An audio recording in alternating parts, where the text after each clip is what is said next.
খুব লাফালাফি করছিল, দিছে একদম বইরা।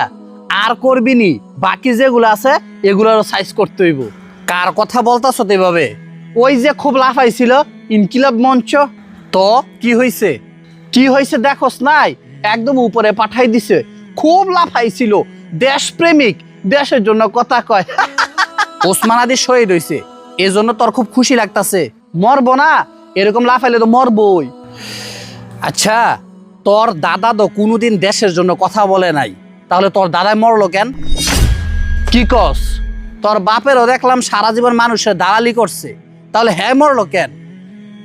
তোর দাদা দাদি নানা নানি আত্মীয় স্বজনের মধ্যে কেউ তো কোনোদিন দেশের জন্য কথা বলে নাই, তাহলে তারা মরলো কেন? কি উল্টাপাল্টা কথা কস? তাগো হায়াত নাই, মরে গেছে।